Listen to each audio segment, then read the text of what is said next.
नमस्कार, मैं जनमुक्ता श्रीओम गौतम। और जिस तरीके से सुशांत सिंह राजपूत का मामला हो, दिशा सालियान का मामला हो, कंगना रनौत का मामला हो या फिर अब हाथरस का मामला हो, इन सभी मामलों में रिपब्लिक टीवी ने आगे बढ़कर जो पत्रकारिता की है, अब उससे कांग्रेस पार्टी, शिवसेना और एनसीपी पूरी तरीके से बौखलाए हुए हैं। इसका बड़ा सबूत आज दिया महाराष्ट्र पुलिस ने। मुंबई पुलिस के कमिश्नर परमबीर सिंह ने आज एक प्रेस कॉन्फ्रेंस की है और उसमें कहा है कि वो रिपब्लिक टीवी और 2 मराठी चैनलों के खिलाफ टीआरपी स्कैम को लेकर उन्होंने शिकायत दर्ज की है। इसकी जांच कराई जा रही है और रिपब्लिक टीवी के तमाम खातों को, उनके तमाम जो एडवर्टाइजमेंट मिल रहे हैं उसको और बाकी चीज़ों को लेकर उनके रिपोर्टर्स से भी पूछताछ की जाएगी। ये बड़ा टीआरपी घोटाला है। जिस तरीके से रिपब्लिक चैनल नंबर 1 पर पहुंचा है, वो एक घोटाले के माध्यम से पहुंचा है, ये कहना है परमबीर सिंह का, जो मुंबई पुलिस के कमिश्नर हैं। परमबीर सिंह को ये जवाब भी देना पड़ेगा कि इतने दिनों तक आज तक चैनल जो टीआरपी में नंबर 1 पर बना हुआ था, क्या वो एक बड़ा घोटाला था?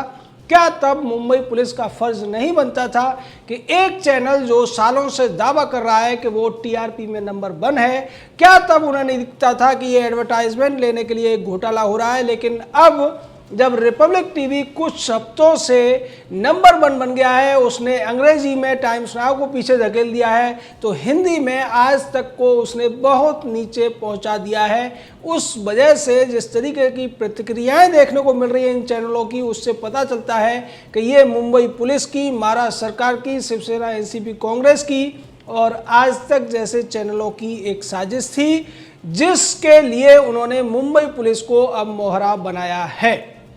ये चैनल साजिश में इसलिए कह रहा हूं क्योंकि राजदीप सरदेसाई इस खबर को जिस तरीके से शेयर कर रहा है, वो कहता है कि ये जो कार्रवाई हुई है वो टीआरपी घोटाले के ऊपर मुंबई पुलिस जांच कर रही है, रिपब्लिक टीवी का नाम है और सत्यमेव जयते वो आखिरी में लिखता है। सवाल ये उठता है कि जब मुंबई पुलिस कहाँ थी कि आज तक चैनल इस पूरे मामले में कई सालों से टीआरपी का नंबर 1 होने का दावा करता रहा था। वही बार्क एजेंसी जिसको लेकर ये सवाल उठाए जा रहे हैं और मुंबई पुलिस की तरफ से कहा गया है कि ये कम से कम 40,000 करोड़ का घोटाला है। और इसकी सफाई देते हुए परमबीर सिंह ने कहा कि 40,000 करोड़ का इसलिए है क्योंकि टीआरपी को देखकर ही एडवर्टाइजर जो होते हैं वो ऐड देते हैं और हम ये जांच करना चाहते हैं कि जब से टीआरपी बढ़ी है तब से रिपब्लिक टीवी के अकाउंट में कितने पैसे आए हैं, कितने पैसे की बढ़ोतरी हुई है और उसने कितने पैसे कमाए हैं।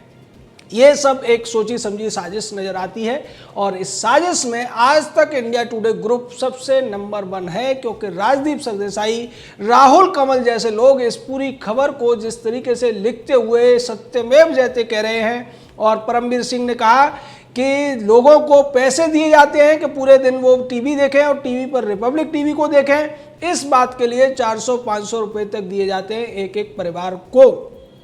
अब परमबीर सिंह को ये सोचना चाहिए कि अगर ये पैसे दिए जाते हैं तो आज तक चैनल इससे पहले कितने पैसे देते रहा होगा। अभी 3-4 हफ्तों से जब रिपब्लिक ने आज तक को अपदस्थ किया है, तब आप कहते हैं कि ये 40,000 करोड़ का घोटाला है। तो इसका मतलब ये है कि आज तक इंडिया टुडे ग्रुप और टाइम्स नाउ ने इस टीआरपी के चक्कर में कम से कम नहीं तो 50-60 लाख करोड़ का घोटाला कर लिया होगा। और अगर उसको ज़्यादा गुणा किया जाए भक्तों के हिसाब से, जो रिपब्लिक के हिसाब से आपने बताया, तो वो और भी ज़्यादा हो सकता है। परमबीर सिंह को ये सोचना चाहिए कि 40,000 करोड़ का बजट होता है किसी राज्य का, दिल्ली जैसे राज्य का 40-50,000 करोड़ का बजट होता है और वो इतना बजट बता रहे हैं 3-4 हफ्तों की टीआरपी के लिए। इससे बड़ा जो क्या होगा, उसी तरीके से जैसा कि कपिल सिब्बल ने कभी घोटालों के ऊपर संसद में कहा था कि 0 लॉस हुआ है और इसको सीएजी ने 1,76,000 करोड़ का लॉस बताया है। उसी तरीके से परमबीर सिंह जो मुंबई पुलिस का कमिश्नर है, वो 40,000 करोड़ का घोटाला बता रहा है। इसको लेकर अर्नब गोस्वामी का जवाब आ चुका है और उन्होंने स्पष्ट कर दिया है कि मुंबई पुलिस को जो करना है कर ले, वो रोक सकती है तो रोक ले, टीआरपी ऐसे ही बढ़ती रहेगी और हम हर बात का जवाब देंगे।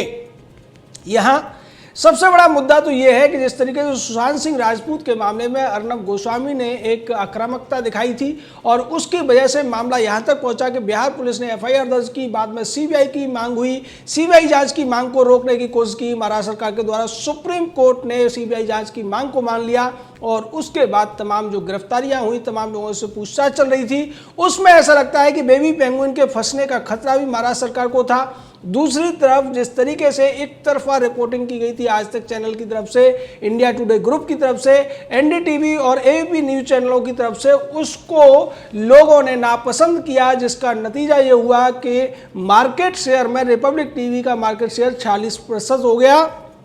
और आर भारत का जो मार्केट शेयर है वो 16.40% हुआ। यानी कि सीधे तौर पर दोनों ही चैनलों के मार्केट शेयर में जो बढ़ोतरी हुई उसका खामियाजा आज तक और इंडिया टुडे ग्रुप को भुगतना पड़ा, जिसका बदला लेने के लिए इंडिया टुडे ग्रुप के अरुण पुरी, राजदीप सरदेसाई और राहुल कंवल जैसे लोगों ने साठगांठ की मुंबई पुलिस के साथ, महाराष्ट्र सरकार के साथ। और ये साठगांठ इसलिए भी संभव हो पाई क्योंकि सुशांत सिंह राजपूत के मामले में जिस तरीके से आज तक चैनल इंडिया टुडे ग्रुप पूरी तरीके से महाराष्ट्र सरकार को बचाने की कोशिश कर रहा था, रिया चक्रवर्ती को बचाने की कोशिश कर रहा था, उसका बदला अब महाराष्ट्र सरकार ने, मुंबई पुलिस ने आज तक ग्रुप को दे दिया है और आज तक ग्रुप से जो टीआरपी का नंबर 1 पोजीशन छीनी थी रिपब्लिक टीवी ने, उसके लिए अब उनके ऊपर केस दर्ज किया जा रहा है। यानी आप समझ सकते हैं कि ये जो टीआरपी की राजनीति है वो कितनी ज़्यादा घिनौनी हो गई है। जो चैनल इतने सालों तक नंबर 1 बना रहा, उसके खिलाफ किसी ने कभी शिकायत नहीं की, लेकिन अब उसको कुछ हफ्ते से नंबर 1 न होने का जो खामियाजा भुगतना पड़ रहा है। जो एडवर्टाइजर उसको छोड़कर रिपब्लिक टीवी की तरफ जा रहे हैं, वो इसको लेकर घोटाले का आरोप लगा रहा है। मुंबई पुलिस इसको लेकर घोटाले की एफआईआर दर्ज करती है और कहती है, सीधे तौर पर धमकी देती है रिपब्लिक टीवी को कि उनके खिलाफ जांच की जाएगी, उन्होंने घोटाला किया है। और इस पूरे मामले में 2 मराठी चैनलों को भी इसलिए शामिल कर लिया गया है जिससे लोगों को यह ना लगे कि केवल एक चैनल के खिलाफ कार्रवाई हो रही है। लेकिन यहाँ पर गौर करने वाली बात यह भी है कि अगर इसको टीआरपी घोटाला कहेगी मुंबई पुलिस, महाराष्ट्र सरकार, तो फिर सभी चैनलों के ऊपर कार्रवाई करनी पड़ेगी, चाहे वो स्टार प्लस हो या फिर कलर्स हो, जी टीवी हो, दूसरे जो चैनल हैं जिन पर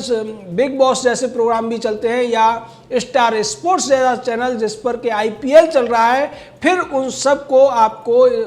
ये टीआरपी घोटाला मानना पड़ेगा, उन सब के अकाउंट जब्त करने पड़ेंगे और उनके खिलाफ कार्रवाई करनी पड़ेगी। सवाल यहाँ ये भी है कि इसमें टीआरपी के नाम पर एनडीटीवी और जो इंडिया टुडे है इनको क्यों न माना जाए, क्योंकि इनके भी थोड़े बहुत तो अभी भी दर्शक हैं। क्या उनको पैसा दिया जा रहा है? क्या उस पैसे के बदले में जो एडवर्टाइज़र हैं उनको बेवकूफ़ बनाया जा रहा है, उनको बरगलाया जा रहा है और एडवर्टाइजमेंट का जो रेट है वो बढ़ाया जा रहा है इन चैनलों के द्वारा? ये सारी जो चीज़ें हैं उसको लेकर अब जांच होना तय है और उम्मीद की जा रही है कि मुंबई के अंदर, महाराष्ट्र के अंदर ये लोग रिपब्लिक टीवी को अब आसानी से निशाना बनाएंगे। उनके कार्यालय में कार्रवाई करने के नाम पर जिस तरीके से ये हुड़दंग मचाने की कोशिश करेंगे और हैरेसमेंट की कोशिश करेंगे रिपब्लिक टीवी का, उससे उल्टा असर होता हुआ दिखेगा। क्योंकि आज रिपब्लिक टीवी को अगर यूट्यूब लाइव में देखें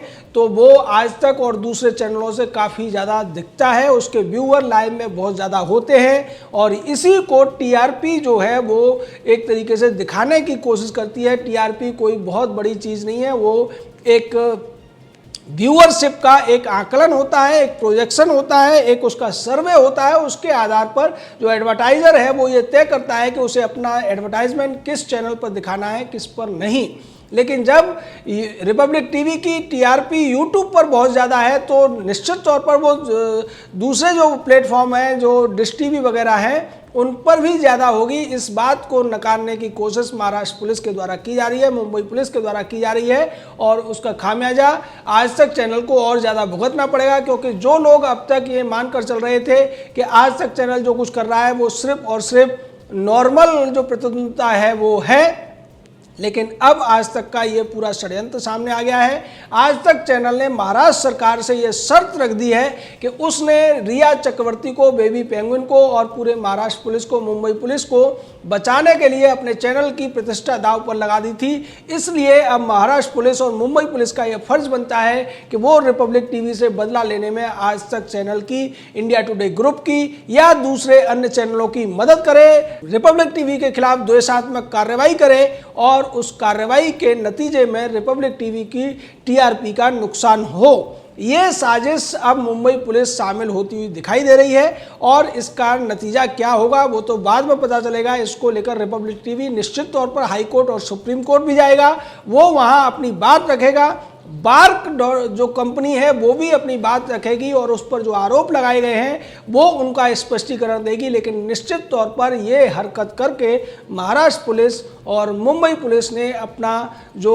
निचला स्तर है वो दिखा दिया है और वो बता दिया है कि वो आज तक चैनल का या इंडिया टुडे ग्रुप का क्यों साथ देते हुए दिखाई दे रहे हैं। रिपब्लिक टीवी का ये इसलिए बदला ले रहे हैं क्योंकि जिस तरीके से रिपब्लिक टीवी ने सुशांत सिंह राजपूत के केस में इन लोगों को पूरी तरीके से बेनकाब कर दिया और हाथरस में जहां राहुल गांधी ने अपनी राजनीति को चमकाने के लिए एक बड़ी साजिश रची थी, उस साजिश का पता भी नहीं चलता अगर रिपब्लिक टीवी का पत्रकार एक स्टिंग ऑपरेशन नहीं करता। स्वराज जीवन नाम के कांग्रेसी नेता का, जो पूर्व में मंत्री रह चुका है, वर्तमान में सचिव है और राहुल गांधी, सोनिया गांधी, प्रियंका वाड्रा का खास नेता है, जिसने साजिश रची थी दंगे कराने की और इस दंगों की साजिश को बेनकाब करने का काम किया रिपब्लिक टीवी ने। तो ऐसा लगता है कि आज जो निर्णय मुंबई पुलिस ने लिया है या जो जांच को लेकर प्रेस कॉन्फ्रेंस की गई है उसके पीछे सोनिया गांधी, राहुल गांधी और प्रियंका वाड्रा भी है, क्योंकि वो भी बदला लेना चाहते हैं रिपब्लिक टीवी से। जिस तरीके से पालघर के साधुओं की हत्या के बाद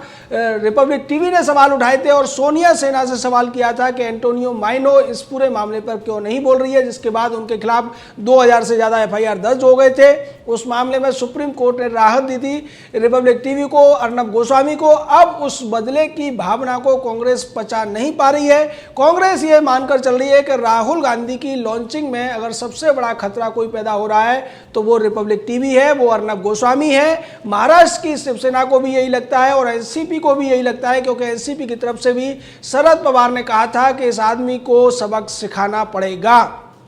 यानी कि महाराष्ट्र में जो तीनों ही सत्ताधारी पार्टियां हैं वो पूरी तरीके से अब बदला लेती हुई दिखाई दे रही है अर्नब गोस्वामी के साथ। पहले वो विधान परिषद में एक प्रस्ताव पारित कराते हैं और अब जिस तरीके से ये टीआरपी घोटाले के नाम पर उनको विक्टिमाइज करने की कोशिश की जा रही है, उनको निशाना बनाने की कोशिश की जा रही है, इसका अंदाजा लोगों को पहले ही था। जब कंगना रनौत के खिलाफ ये इतनी घिनौनी हरकत कर सकते हैं, संजय राउत उसको हरामखोर कह सकते हैं, तो अर्नब गोस्वामी को भी ये इतनी आसानी से छोड़ेंगे, ये सबको पता था। लेकिन इस तरीके की घिनौनी हरकत में आज तक चैनल और इंडिया टुडे ग्रुप शामिल रहेगा और वो भी खुलकर शामिल रहेगा, इसका अंदाजा लोगों को नहीं था। लेकिन निश्चित तौर पर टीआरपी की इस लड़ाई में रिपब्लिक टीवी आगे रहेगा और आज तक और इंडिया टुडे की जो हैसियत है वो एनडीटीवी जैसी होने जा रही है। जय हिंद,